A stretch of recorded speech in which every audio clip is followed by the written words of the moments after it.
So again, welcome everyone.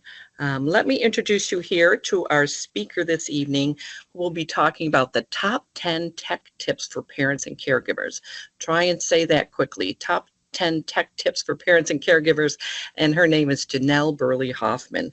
So Janell Burley Hofmann is an international author, speaker, and consultant specializing in the topics of technology, media, health, relationships, and well-being. Janell is a thought leader in the space of digital mindfulness, digital parenting, and intentional use of technology. She has professional expertise, degrees in communication and creative thinking, and personal experiences as a mother of 5 children. She's a highly sought-after presenter and has featured talks on TEDx and across the globe. Her work has been featured in the New York Times, Good Morning America, USA Today, National Public Radio, BBC News, and the Associated Press. So we're so pleased to have her here this evening with us to share the top 10 tips for parents and caregivers. And I want to turn it over to Janell. Thank you so much, Michelle. It's really, it's great to be here with all of you. I just want to extend my gratitude to Michelle and to the whole team for inviting me and for the work and resources that go into this. I know it's not a small thing, so I appreciate your work and your willingness to hold space and build community for parents, caregivers, and people who love and work with children and families. So I also want to extend my gratitude to everyone who is here live. As a mother of 5, I know what that takes on a Wednesday night to make that happen. So that is no small thing. So I think I offer that space for you to kind of congratulate yourself or honor yourself in any way for being here and having this level of engagement and care about a conversation that can often be overwhelming and stressful and anxiety provoking. So just taking that moment of some self-appreciation, and I share in that with you.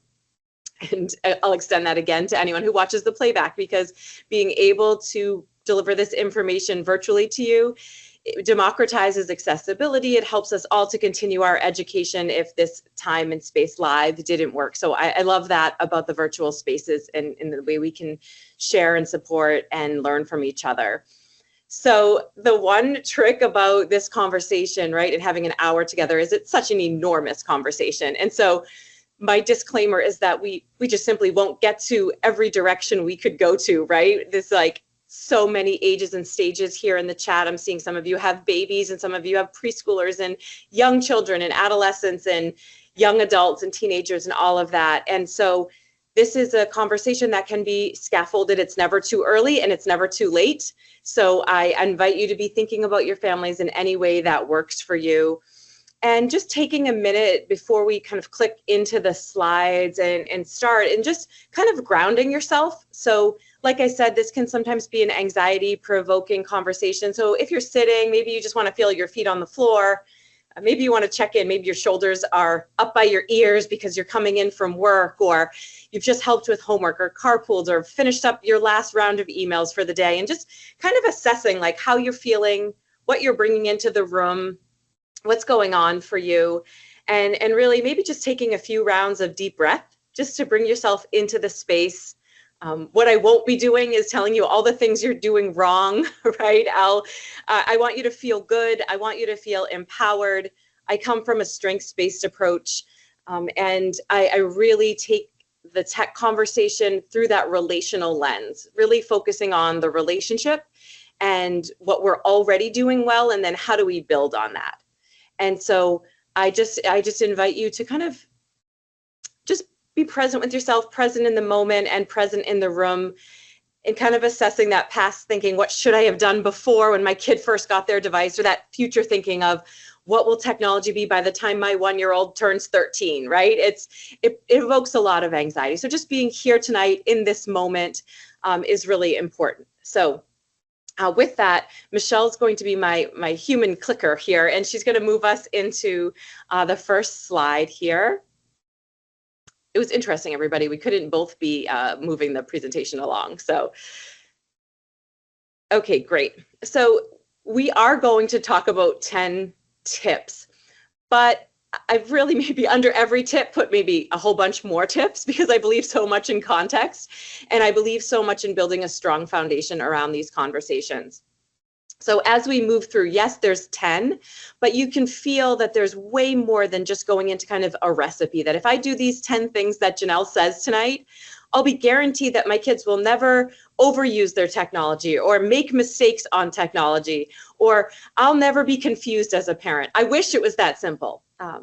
As Michelle said, my kids are kind of on the sun is setting on those parenting in-home days. So I have a 17-year-old, a 19-year-old, a 20-year-old, a 21-year-old, and a 25-year-old. So that 25-year-old was the 13-year-old I wrote that contract for back in 2012 when he got his first personal device. And so I offer that up because in these years that I've done the research and conversation and been in so many communities, both in the US and outside of the US, when we do get overwhelmed, grounding ourselves back into what does my family need, what's going on for my family, right? And so this first kind of tip is we acknowledge that the internet exists and that our children and families will have access to it. And so this is often the number one place where I feel a lot of resistance in families, is that the wishing things were different. I wish we could just go back to the way it was when we were kids. I wish I didn't have to parent all of this technology. It's so overwhelming. And why I bring this up as the first slide is that I believe deeply in acceptance, and parenting in the moment requires us to have literacy and understanding of the digital world. So parenting today incorporates digital parenting. That could mean that doesn't mean every child has their own device and access to social media and every game they want to play, but it acknowledges that the internet exists in the world, right? It acknowledges that even if it's maybe some of you don't have it in your home, or your kids aren't really using it yet, or you're delaying it, right? And that's certainly fine to take the slow road, to be really thoughtful, to make sure you're ready. I have no issue with that. But what we have to do is still acknowledge that it exists in the world. Right? It's at school, it's at a peer's house, it's at the public library, it's on the school bus, it's at grandparents' house. So we still have to parent it. So even if we're delaying it and even if we don't have it, we still have to educate and teach about it, because that is actually a prevention strategy, right? When we educate, when we talk about things, when we set expectations, when we build our own fluency and literacy about something, that actually is a tool for helping our kids stay safe and stay smart and build up expectations and know that they're being guided. So this is kind of a core principle of acceptance. And acceptance doesn't have to mean a yes to everything. Acceptance means this is where we are in the moment, and I accept that part of my parental and caregiver responsibilities is understanding and parent the technology. And you'll see this little sticky note here that says, bring tech out of isolation and talk about it like you would any other aspect of the child's life, right? So normalizing it, I think this is especially important kind of older elementary, early middle school, where our kids might start to prioritize their social relationships outside of the family system, right? That's very developmentally appropriate. They might start to ask for some social technology, right? That could be a social media account. That could be a game where there's a chat feature or you can communicate with other kids. That could be a comment section of YouTube, right? So we want to be engaging with this and asking about what level did you make it to in your game, or why do you like that game? Or did you see anything on YouTube today that I could watch with you, that you want to share, that you want to tell me about, right? Because we want to take it out of, so much can happen on those small devices, right? So we want to pull it out of isolation and kind of integrate it into our values, into the operations of our family. Number one, it helps us increase our own fluency. Number two, it can help us see what's going on for our kids, see what they disclose, see what they might want to share about, hear about some of the content they're coming across. And then it also builds the relationship, right? So I work with, in addition to working with professionals and parents, caregivers across all different needs, I work with a lot of adolescents. That's primarily, I would say, 80% of the young people I work with are in that 11 to 14-year-old range, right? I see this as kind of a really key moment in their digital lives. And it makes sense because they're getting some more independence than they did when they were younger. And like I said, they're building those social relationships. So kids understand that their parents might have some tension and anxiety about technology. And when we talk about it, it neutralizes some of that tension and anxiety. It says, oh, wait, my parents are curious about this, or my parents want to know more, and I'm not in trouble because I like the internet or I want to be on the internet, right? So it really helps us build that bridge, build that connection. And then from there, we can teach and talk about it. So again, this is normalizing that the internet exists, and then talking about it in ways we would talk about: how was your soccer game? How was your math test? Who'd you play with at recess? Who'd you sit with at lunch, right? Those questions we might kind of ask about. We want to be as curious about their digital lives. And we can move on to point number 2. And so we see the digital world as part of the overall health and well-being. We can improve and strengthen skills and behavior. This for me is incredibly reassuring. So I think a lot of you likely know this because you're here tonight in a parent ed class, right? Or a caregiver ed class, or continuing your own learning and development. And that parenting, caregiving, working with young people, learning about things, it's not static, it's dynamic, and it's ever changing, and we can improve our skills. And I think as a parent of 5 kids over 25 years, this brings me a lot of comfort, both personally and professionally, that I make mistakes, my children will make mistakes, again, on the screens, off the screens, all of the above, right? And so I can say, wow, what worked in that situation and what didn't, right? What might I not know about? Oh, they downloaded a game I didn't know. How can I have access to information so I can make sure I know about the games that they're downloading, right? So I might seek some resources, or I might talk to another parent about what they did when their kids got onto a group chat that had so many kids on it, and there was so much language and so many behaviors happening there. So the call here is for you to acknowledge that there is no perfect parenting. Right? I spend a lot of time with a lot of parents who want to get it exactly right, and they don't want to make any mistakes. And if I can relieve you of that, you will absolutely make mistakes. That's how we grow. That's how we learn. That's how we get better. And so when we look at our tech use, when we look at our digital lives through the lens of health and well-being, we know that our nutrition, it's not going to be perfect every minute, every meal, right? Our daily exercise, the amount of steps we get, how much outdoor time we get, right? This is not something that's an exact science, right? We understand best practices, but we know how much sleep is recommended, but some nights are harder than others for that, right? So we see the digital world in the same way. And so we integrate it into that, the whole child, and we see that we can get better with our skills and we can improve. And so I want to remind you of that. Exactly what you're doing tonight is being here, is doing just this, just point number 2 here. Okay, great. And we can cruise to number 3. Oh, the duality of tech, right? There are things we love about it, things we all celebrate, and things that really challenge us. So let's say we were in a 3-hour workshop together, right? Let's say we had a little more time and we had some interactive, and we could do some breakout groups. I would ask you to make a list of the things that you really love about internet technology devices. I do this with the middle school students and the teenagers and even the college students that I work with, right? Let's make a list. It could make work more convenient. We're able to have this. I live in Massachusetts. I know you're, I think in Virginia, correct? Most of you would be in Virginia. Yes. Okay. And so this is amazing that we can be together in that way. I would absolutely list that on the things that I celebrate. I'm able to feel connected to other places and people in the world really easily. I'm very curious, very social. The internet really lends itself to that. So we could spend some time there, and then inevitably we jump, and a lot of those things that bring us joy or that we celebrate also challenge us, right? Like I said, I'm really curious and really social. Well, that's great, but the internet never ends, right? I have a colleague, David Polgar, and that's what he said. The internet never ends. There's always one more thing to go back to, always one more thing to look at. So I have to manage that challenge in that there needs to be a beginning of the day and the end of the day for me with my device, right? And I'm using myself here, but I think this is a model number 1 for all of us as adults, but also for our family systems, right? Thinking about that beginning and the end, the rhythms and routines, and that it's normal to really like the internet, to really like its features, and to also feel really frustrated and challenged by it.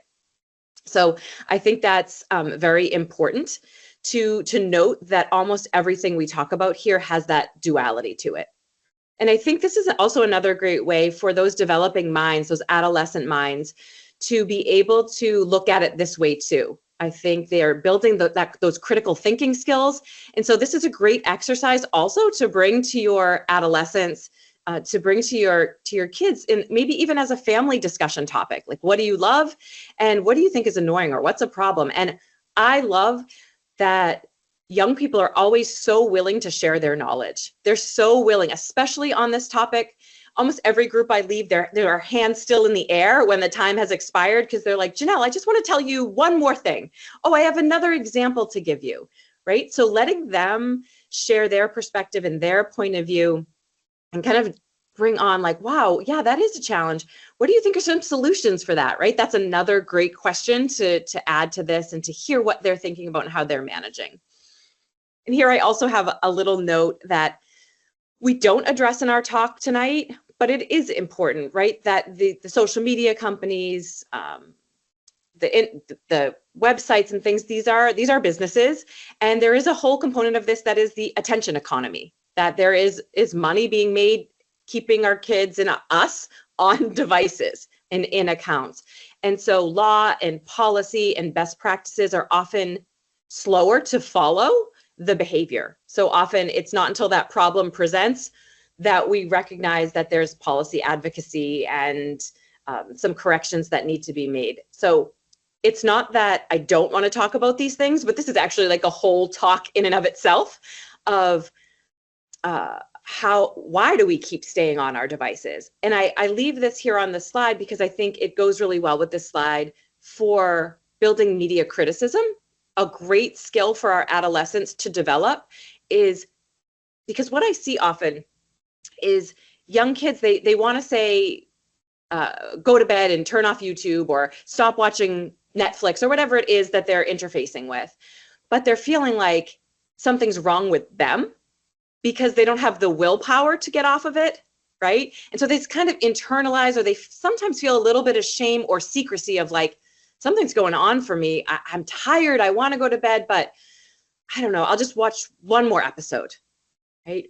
Or I really don't want to keep checking in on the group chat, but every time I see notifications, I want to keep going back to the group chat. So asking our kids, like, why do you think this happens? And actually the devices are built, the games are built to keep you coming back to them and helping them to kind of build that media criticism. And all of a sudden they start getting a little outraged, like, wait, it's not me. This is happening to everyone, because we all know as adults, it's happening to us as well, right? It's hard to set those boundaries with ourselves. It's hard to have those digital boundaries. So I think this is just another aspect to note, that while I'm talking a lot about foundational and relational tech parenting and those skills and that strengths-based approach, that there's this other whole component here that is very real and can be integrated into all of these conversations. Okay, number 4, the view of the whole child. So my perspective when I do this work is to look at the whole child. So what do I mean by this? When kind of the $1 million question, maybe the $500,000 question. The $1 million question is, what age is right for my child to do X, Y, Z? That's probably the most common question I get, which I can't answer for you because I don't know your child. I don't know your family system. I don't know the level of readiness. But what I would encourage you to do when assessing this is to think about the whole child. So again, coming back to that health and wellness part of the conversation, what does it mean to assess the whole child? If we're considering giving them a device, or we're considering saying yes to a game or an app or a social media, we put it in the perspective of their health, right? Are they getting the sleep that they need? Are they having good rhythms and routines in their lives? Do we feel like they're getting, whether it's play or exercise or social connection outside of their screens, right? Their activities, their friend groups, their neighborhood, what does that look like? You know, their daycare, are they having opportunities, schools, social environment? Because we know that's important to whole child development, social, emotional development, physical health. What is the family system looking like? Are we prepared to kind of parent that yes, right? If we give a device, are we prepared to parent that device? Why are we saying yes? And is this setting our child up for success? And by success, I don't mean, will they become the world's greatest coder, right? I mean, by success is like a healthy relationship to technology. Are we prepared to set boundaries? Are we prepared to have expectations? Are we prepared with discussion topics and consequences for behavior that is negative or harmful or that we continuously see? And then, how is our child? How are they regulating away from the internet, right? How are they managing their social relationships away from the internet? Are they contributing to the family system, whatever that means to you, right? I would assess, like, if we've asked them to take out the trash, is that happening, right? Or how's the flow of family life going? Because often introducing technology, especially social technology, it can be a challenge to navigate, especially if we're beginners at it, right? Especially and our kids are beginners too. And I never want to discount that even though our kids are part of the digital generation, we don't want to surrender our wisdom, our grown-up wisdom, to their savvy, right? They need our wisdom, they need our leadership. And so again, this is kind of the whole child perspective, but also a little bit there of the whole family perspective. Other questions to ask here would be like, an assessment tool would be like, what's working and what isn't, right? What's going well? Where are we already challenged? And then kind of putting them in the picture of, is their homework getting done? Are we already struggling to complete homework? If we're already struggling to complete homework, introducing some games and apps and social media might escalate that situation that's already pretty challenging, right? So a no doesn't mean never. It likely means not right now, because social technology will inevitably, ultimately, down the road, whenever they're ready, be part of their lives, right? It's part of our experience on planet Earth here right now. So again, when we're assessing how much is too much, or is this the right time, really scrolling out and saying, where is my child at this moment in time? Where is our family at this moment in time? And is this the right fit in this moment? Or do we need to develop other aspects of the whole child before we say yes to this? Okay, great. Number 5.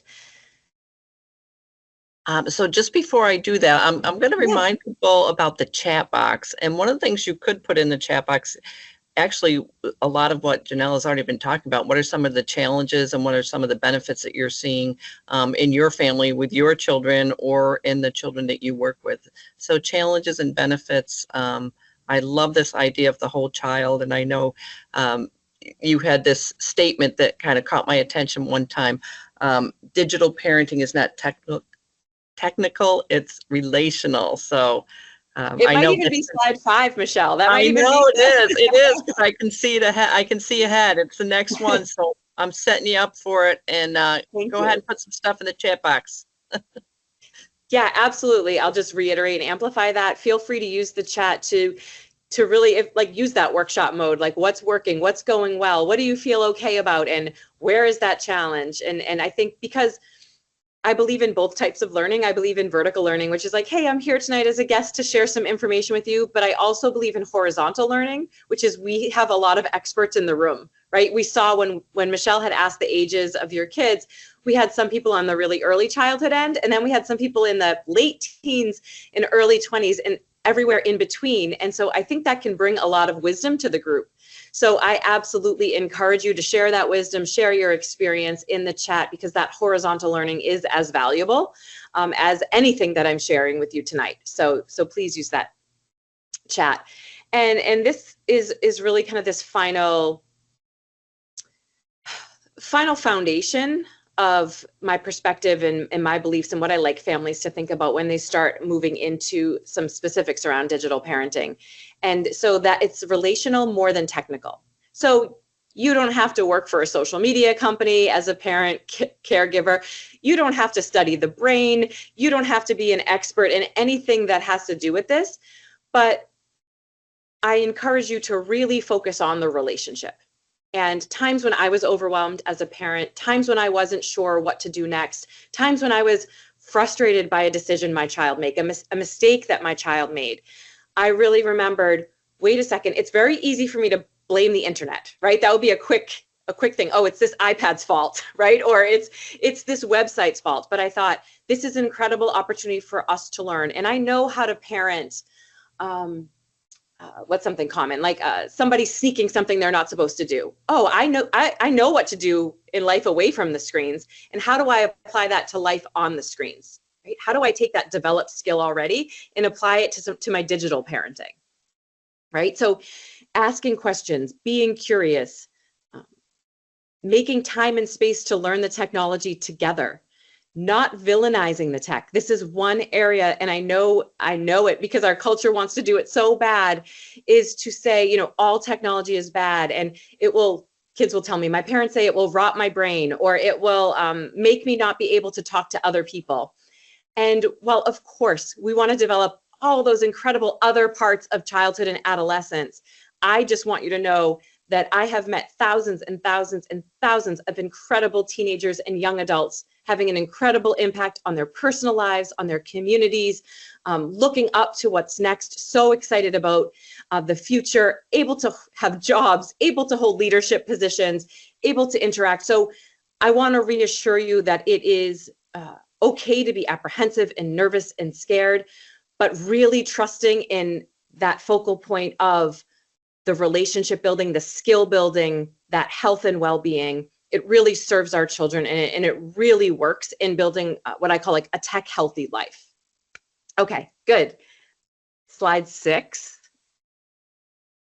So slide 6, we kind of shift into purple because we get a little more specific about tech behaviors and things like that. So foundation, as you can see, foundation is 1 point, but it has 4 under it. But I will quickly kind of just move through these because, okay, Janell, thanks for all of that point of view and all of that perspective, and that helped and that has its place. But what do I need to know, right? So what goes into that foundation? So I would take a step back and say, again, same thing. If we were in a workshop, and you can feel free to put this in the chat as well. What are your values? What feels important to you? What guides your family? Right? So Stephen Covey, 7 Habits of Highly Effective Families, he recommends a family mission statement, right? So he has a whole exercise in his book for a family mission statement. I think it's a beautiful family exercise to go through the process of, hey kids, what do we stand for? What's important? What character traits and strengths do you want to see in yourself? What do you want to see in other people, right? And really exploring that and naming that. And so how is this at all related to tech? Well, I think when we build those value statements and build those mission statements as a family, we reference them when we go online. So the kind of kids we're trying to raise in the hallways of school, in the hallways of friendships are the same kids we want to see in the hallways of the internet, right? So those expectations for those values being lived out away from the screens, we want to have those same expectations of those values when they go online. So how do you talk to others? How do you treat people? How do you take care of yourself? I'll share a little bit from the book iRules, which for our family, and I can really say this now because I wrote it when my kids were much younger, and we workshopped it together to have the kind of key phrases were respect, responsibility, and live fully. And I can say now with kids ages 17 to 25, that respect, responsibility, and live fully are still values we live every day. So it can be respect for ourselves, respect for other people, respect for our communities, respect for society. Responsibility is like taking care of what we need to take care of, our space, our obligations, our commitments. And then also living fully, right? Saying yes to opportunities, not being afraid to take a risk, asking for help, making a mistake and apologizing, right? So these are really things that have stayed the course with us and changed shape as our kids change shape, but that foundation stayed the same. And so I love this because it informs those expectations for how we go online. So many parents will say to me, like, Janell, I don't even know where to begin. And I'll say, start with the relationship, start with the values, right? That's a really nice place to start for the family. And then values kind of inform what boundaries we want, right? Where do we want to set up some parameters? What do we want to protect? We might want to protect play, right? That's something very common I hear in, let's say, 5, 6, 7, 8-year-olds and their parents and caregivers. Like, I just want my kids to be able to play. I want them to learn to share. I want them to climb things and take turns and, all of these things that are so critical to child development. So this doesn't mean there can never be an iPad anywhere in sight. It just means that we're saying, you know what, the iPad can't be everywhere. that we want to create space mindfully and intentionally to have that opportunity for play. So we set up a play date, and maybe that play date doesn't have technology because we really know it's important for 7-year-olds to develop social skills live and in person, right? So again, it's not to villainize the technology, it's to say like, hey, this boundary is here, so you can learn to communicate and play. Physical benefits to that as well, right? Gross motor skills, climbing, running, burning off energy, you sleep better. There's a lot of things that maybe go into that example. Other boundaries could be, I want you to have your schoolwork done first, right? I want to make sure that you're getting the sleep you need, right? We know this, especially when I ask pediatricians, as so many of you will know, and those of you who work with kids, I have this opportunity to work with thousands and thousands of parents and share some best practices with them. And I ask, what is the one thing I could tell them on your behalf for the health and well-being of kids around their digital lives? And they'll often say sleep, especially for those adolescents, because and it informs childhood, because what we do in childhood informs what happens in those middle grades and what happens in high school. But consistent, uninterrupted sleep is so important for the developing brain. It's so important for all of us. But technology is one of those spaces that can rob us from, and rob our young people from that. So again, a boundary is like not just no for the sake of no, right? A boundary often works when it makes a lot of sense. It has that why behind it, right? I want you to have a tech curfew because I know how important sleep is. I want you to only play video games on the weekends because we're so busy during the week. I think it would take over some other things I know we enjoy, right? So my boundaries don't have to look like your boundaries. That's the beautiful thing about leading our families, is we get to lead our families in a way that works for us. But those values and boundaries going together, and then process and practice for me kind of go hand in hand. So process to me means that we're not just hoping everything goes well on the technology. We now know that our kids need to practice their digital skills. They need kind of that small sandbox to play in first. So what do I mean by practice and process as it relates to technology? A good example here is you have a child who wants a social media account. Maybe we'll just use Snapchat because I know that's really popular in middle school. So you have a child who's really begging for it. You're still getting to know it. You're not really sure if you're ready to kind of open up that can of worms. So the way we start is maybe with a small group chat, not on Snapchat, maybe over text capabilities, or maybe it's an email account.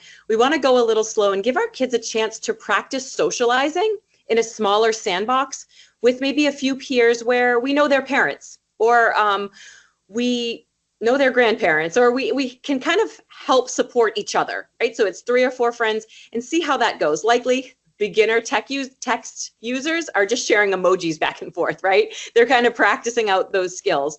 But there's a lot of parental supervision, there's a lot of intervention, there's a lot of support, correction, mentorship, right? And then as they grow and they have some success there, maybe even they make a mistake, they learn from that mistake, we start to build and scaffold. I really believe deeply in scaffolded parenting. There's so many metaphors here in parenting. We know, like the driver's license, for example. When a kid turns 16 in Massachusetts, and likely many places in the country, they're eligible to drive.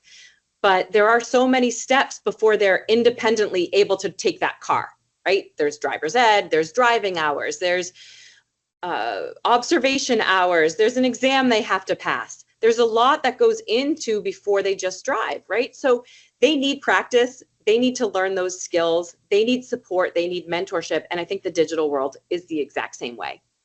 So providing them those opportunities to practice with a lot of intervention and support is critical to helping them build their skills. So often, a lot of the families I work with, they would say to me, if I said to them, like, what's working, what isn't, and they would say, I gave too much tech too soon, right? That's often what they say to me. And they're struggling to kind of redesign, and it's never too late to redesign. It's never too late to say, hey, let's think about some new ways forward.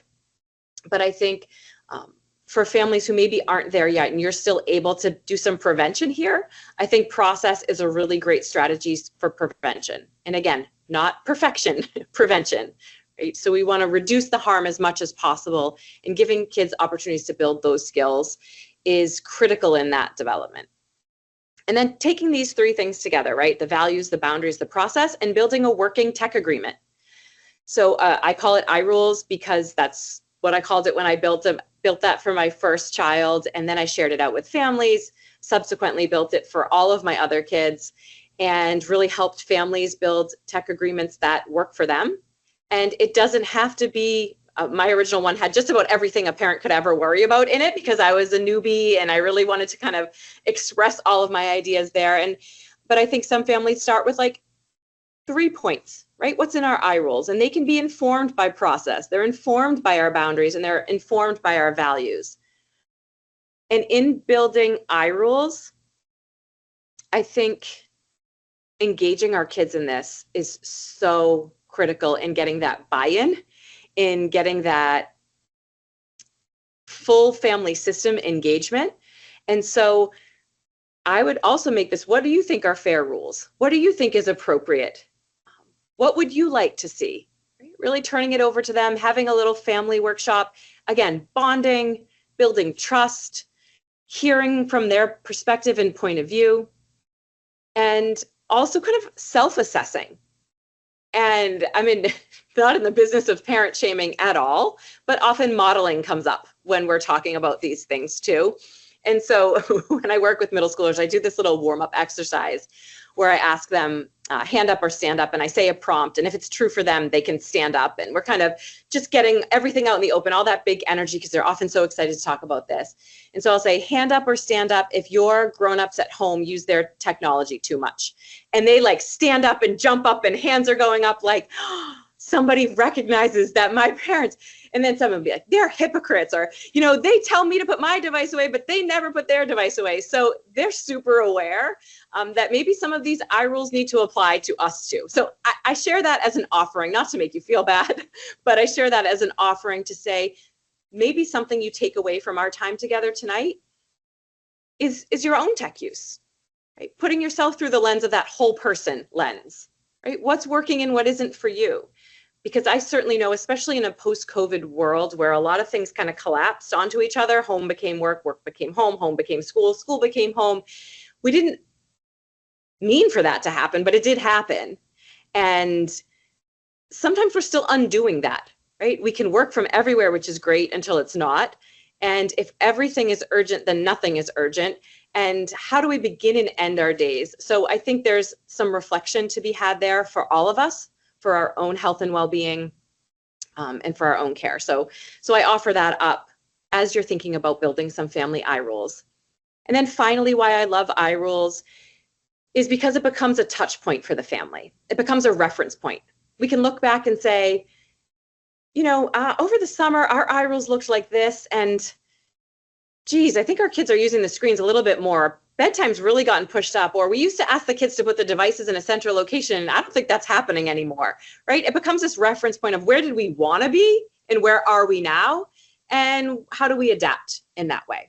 So I love it for an exercise. I love it for its practicality, and I love it as a family touch point with process boundaries and values built into it, so it looks and feels like your family.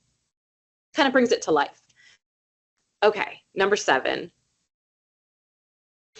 Kind of assessing how do we build iRules here. So plan and tech talk, learn the basics of the devices, apps, locations your kids are using. Where are they and what are they doing? Beautiful question to ask. Where do they have accounts? Where are they showing up online? Building in rhythm and routine, and then create that agreement. So again, that's just a quick overview. Engagement, exactly what you're doing here tonight. Finding resources, sharing resources.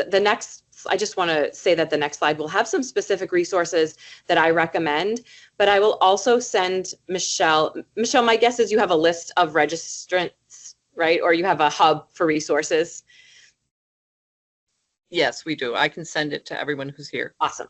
Okay, so don't feel like you have to take notes and write things down, but I will share out a resource guide that I share with parents, families, and professionals in the caring and family spaces, so that you don't feel like you have to look at all of it tonight. But there are some really great tools out there to help us build our digital literacy and our digital fluency, and to be able to have the tools that we need, because we don't automatically know how to do this. And for some of us, we can't rely on like, when did my mom let me get an Instagram account? Or when did I get my first device? We're kind of building that as we go. So for a lot of us, though that is shifting and changing as, parents who were kind of raised on social media are becoming parents, but that reference point isn't necessarily built into us. And often that is where we build our parenting skills from, is like, hey, what did that feel like to me when I was that age? Or what happened? What was going on for me there? So we need these resources. We need to continue our education. And then to mentorship, we need other people, right? This is parenting, caregiving, taking care of children, loving children, being in their lives in any way. It takes support. It takes community. And so specifically, what do I mean by mentorship as it relates to the digital world? I mean, finding parents who have gone through this before. Right? Hey, what are some stumbling points? What do you wish you did differently? Right? Again, that horizontal learning. Our kids need mentorship. Right? They need someone to help them navigate the digital world. I have a colleague, Alexander Samuel, and she's a Harvard researcher, and she looked at kids ages 11 to 14. This was a few years back, and she was kind of assessing who's having a good experience with technology. And what she found is she put the families into kids ages 11 to 14. She put their families into 3 categories. She called one, which was digital limiters, and again, this was 11 to 14-year-olds, and it was like absolutely no internet, no access to internet, no technology, a lot of fear around it. And then she had on the other end of that spectrum was what she called digital enablers. So it was like a lot of technology, not a lot of rules, not a lot of education around it, just kind of yes to the tech, everything was kind of greenlit. And then, to no surprise to anyone here, what she found was what right in the middle, what she called kids who had digital mentors. Right? So they had someone to guide them, to teach them, to support them, to correct them when they took some missteps and help them learn from those mistakes. And so I think that's reassuring, should be reassuring to all of us who love and care for kids, that just one trusted adult is a prevention strategy, helps improve the skills, and is what our kids really need here. Hopefully it's more than one adult. And then talking about technology, whether that's coming together in community, whether that's at the bus stop in the morning, whether that's over coffee somewhere, on the commute to work, whatever that looks like, building that community, not being afraid to ask for help, and specifically talking about technology to our kids and in our family, like that first slide said, bringing it out of isolation. Some of the scariest things that I've seen happen for families have happened when a child has felt ashamed, a child has hidden something for too long and not gotten the help they needed, tried to solve the problem themselves. And so the more we talk about this, the more we normalize it, the more intervention we can provide, and the quicker we can help to solve some of the challenges that inevitably come up. Okay, and I think the resource slide is next. Yeah, so these are just great stops. Like I said, these will all be linked in many more as well. But I believe I know the people personally in these, and they do great work, and they do great work to promote and support that duality of there are things we celebrate, there's some great things, and inevitably there are those challenges. And so we see ourselves as solution finders, and how do we come up with some of these solutions so that our kids can be safe and healthy as much as possible. So these are great stops. And I would say here, number 7 goes back to my previous slide around the attention economy. And it really addresses some of the big tech issues that have come up, like you might have seen the Netflix show, The Social Dilemma. So the Center for Humane Technology was referenced in there and had some people from their organization speaking on that. And this also, what I love is it offers solutions. There's discussion questions there and things like that. But that, if you are interested in that part around attention economy, that's a great stop for you as well as you continue your education there. So again, just some sample resources. Okay, great. And let's get some specific tools going here. And what I love about these tools is in my 13 years of doing this specific work, I have built a toolkit, and these are just a sample of the toolkit with middle school students themselves. So I often ask 7th and 8th graders, what do you wish you knew in 5th and 6th grade? I ask them, what do you wish your parents knew? Right? So I get a lot of information from and data gathering in conversation with young people. So I also like that this can be applicable across many ages. So some of you might have students who are starting to apply for jobs, their first job maybe, or maybe thinking about going to college, or some of you might have middle schoolers thinking about high school and thinking about their digital reputation, right? Thinking about, you might have young kids thinking about safety. What is the safest thing for a child to begin? So I love this idea of these are transferable. So again, I kind of focus in on that older elementary, middle school age, but I want you to know that we can talk about these at all ages and stages. So the first one here is the billboard. And I think this is a really practical tool for kids because a billboard, as we know, kind of depending on age and stage, we define what a billboard is, we define the purpose of a billboard, and then we want to think about our accounts, our comments, the things we post and share as our digital billboard, right? So that the internet is public. Even if our accounts are set to private, even if we're using a username that isn't our own name, even if we have an anonymous account, that we are still responsible for what we say and do when we go online. And so this idea of a billboard in a public space where lots and lots of people could see it, that's how we have to think about the internet. So if we're talking about safety, what kind of personal information do we not want to put on our digital billboard where lots and lots of people could see it? Right? And so you could ask your kids this and they'll come up with beautiful answers to this, but what is personal information? How do we protect it? What should we do instead? And these are great family decisions to make.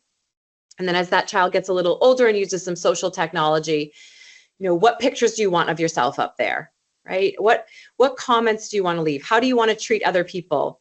I often ask kids to imagine that digital billboard outside of their school when everyone's at school drop-off in the morning. And how would they feel in that public space if parents and teachers and their principal and their coaches and their peers could all see it? Because essentially they could, because that is what the internet is, right? And often that young adolescent mind, it's hard to remember how many eyes can actually get onto what we say, like, share, posts, and things like that.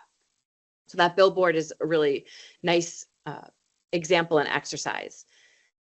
Talked about this a little bit, but I believe strongly in the tech curfew, that there's a beginning and an end of the day for all young people, all people, and that we set that, we come to an agreed upon time. If you're not doing that yet, it takes a little bit to build this habit. What that's going to look like is a parent collecting the device. Is it going in a certain location? Is it a time of day? Is it a call to action? Is it an expectation? So all of these things build in, but I encourage you to stick with this one because it's one of the biggest gifts we can give to our kids, for sure. And this is one space that middle school students and teenagers, high school students really want some help with. They want to be able to go to sleep, but like we talked about, that willpower sometimes alone isn't enough. The pause button. This is digital mindfulness. It's as much as possible, as soon as we can, teaching our kids that skill of experience, space, reaction to that experience, right? We want to, as much as we can, build in, because so much happens so fast in social technology and on the internet, that if we can slow down to regulate, if we can teach them to take deep breaths when their body gets activated, when they want to throw that controller, when they're mad their iPad time is up, when they're mad they can't watch that YouTuber, or their screen time is up for the day, right? They want to have that reaction. Or somebody says something unkind to them in a group chat and they want to say something even meaner back, right? Because they want to defend themselves. If we can help them to regulate in just 2 or 3 full cycles of breath, right? Just 2 or 3 full cycles of breath the brain science says that can help them make clearer decisions. So it can be Xing out of a screen, right? Getting off of the internet. It can be saying to a parent, I need a few breaths, right? It can be going for a little walk and just getting away from your screen. It can be noticing your feelings, right? Teaching our kids to notice their feelings. Oh, I'm so embarrassed right now. I'm so mad right now. I call this name it to tame it, right? Name the feeling to be able to tame the feeling. So no feelings are bad. It's just kind of what we do with them, right? So that pause button, I like this because it teaches kids that they have it with them at all times. It's not an app they have to download. It's not something they have to buy. It goes everywhere with them. And again, this is a really transferable skill, right? They can bring it to school, they can bring it to home, but it's really very helpful in our kids responding to things that happen online, and also reminding them that they have the ability to regulate. And this takes practice. This is like building a muscle or a skill, learning to play piano or dribble a basketball with your weak hand, right? This takes practice. This is not automatic. And then the final one here is the askable adult. And that's a trusted adult who is in the life of a child, who helps take care of them. And if you are an askable adult to a young person, parent, grandparent, caregiver, professional, let them know. I think sometimes our young people forget that there are a lot of adults that care about them in their world. Point them out in school, point them out in their organizations, point them out in the neighborhood. It feels nice to know that adults are watching, that adults are looking after us, that people are holding us accountable. That makes a child feel incredibly safe. That makes a teenager feel incredibly safe. And we'll go to this other slide of askable adults here. How do we start with our askable adult, right? So if you're thinking about tech like this, what's working and what isn't, and I really implore that you don't try to do an overhaul of anything tonight, right? It doesn't work. It's not sustainable. It's not fair to our kids to say like, hey, I've been thinking about everything that's been going wrong. Just sit with this for a little bit, right? Really take a couple of days. Maybe there's one or two things you kind of want to think of. Yeah, our sleep's been kind of messed up. Or yeah, I'm not sure what YouTube channels my kids are clicking on when I kind of hand them the device after work. And maybe I want to download a few YouTube channels instead of just handing over YouTube, right? So really starting small. I want you to feel that the call to action here is not to change everything. And you're likely doing a lot of things really well already.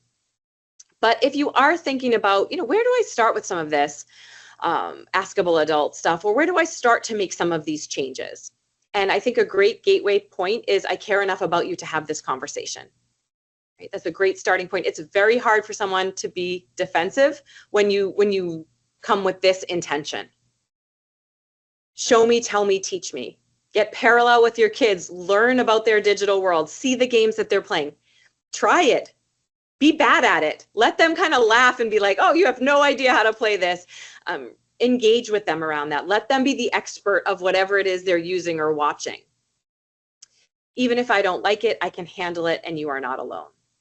Probably two of the most important sentences in all of parenting. And then, I understand, I can relate, I have felt that way too. We felt misunderstood. We've felt excluded. We felt that we're using too much screen time. We felt that it's sometimes hard to have good tech habits. We felt that we've overreacted. So humanizing ourselves to help our kids learn is an incredible strategy for being a tech healthy family. Okay, and I think we're down to number 9 here. And so be thinking about questions, thinking about things you want to ask as we close up here. Tech positive. What is tech positive already in your lives? Right? Are they using tech to connect to others? Right? Are they having positive social experiences? Are they using tech for entertainment and fun? It is okay for technology that is age appropriate and stage appropriate to be entertaining and fun, and for that to be part of their lives. Tech positive is learning opportunities. I meet so many young kids who have taught themselves an instrument, another language, a craft, recipes, incredible amount of things. Learned about social issues, learned about different campaigns, things that mattered to them. And then creativity and collaboration. So are they using technology? There's art programs. There's a whole bunch of software. I was just in a school in New York City last week where the school principal was sharing out with her parent community of, some of the skills and creativity that her kids have in that kind of, she called it like a tech lab, and it was just a few devices that their kids had some software and some programs that they could use technology for good. And she was really celebrating that, and I appreciated that. And then to collaborate with others. So this could be maybe a student group, or maybe making plans, right? Working on a project together. So looking for tech positive, because it's so easy to look for those things that are negative and scary, but it takes a little more effort to look for the tech positive. And also, I guarantee for those of you who are here tonight who do have kids using a lot of technology or social technology, that they're making a lot of really good decisions already. Right? They're making a lot of good choices every day.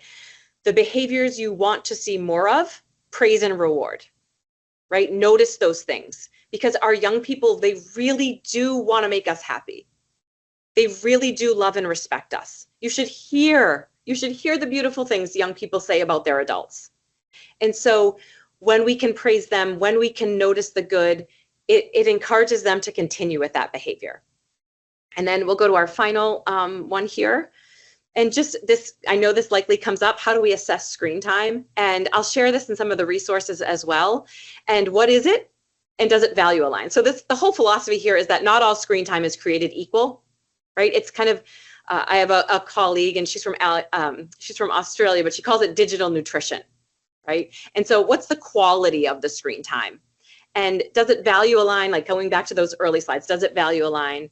Does it encourage connection and belonging? Is it active consuming and participation, or is it more passive, right? So active consuming is maybe in a conversation with friends, and that's part of social development for a 14-year-old, and they're really active, or they're sharing content, versus maybe just scrolling for no reason for hours at a time, right?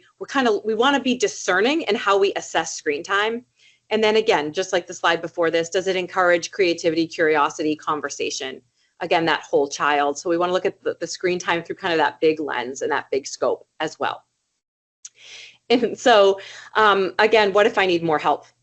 So there's just some tools here. We've talked about a lot of this today. There's a lot of people. We talked a lot about kind of foundational use and typical use today, but I know that there's often families who come to my talks, or who I work with clinically, who are having atypical use or dangerous, or they're scared, or something isn't appropriate. And I want you to know that you don't have to wait to assess, that you can get your child help immediately, right? And so there is a lot of specialists and people who want to help and support you, your school, your pediatrician, mental health agencies, neighbors, friends. And if you're looking to change something, really, if you have a child who maybe is using their screen until they fall asleep at night, and you want to change that behavior, it's going to take a little time, and maybe something positive like a card game, or reading a story out loud, or just a little bit of like face-to-face time with a parent. What was it like to be you today, right? Or conversation cards. So looking when we want to change a behavior, knowing that we need to replace it with something positive for it to really be successful. So I just wanted to address this, that some of you might be sitting here and saying, Janell, you just don't understand. You're being too generalized about it. And of course, I understand that. And please seek the help that you need. There is help and support out there.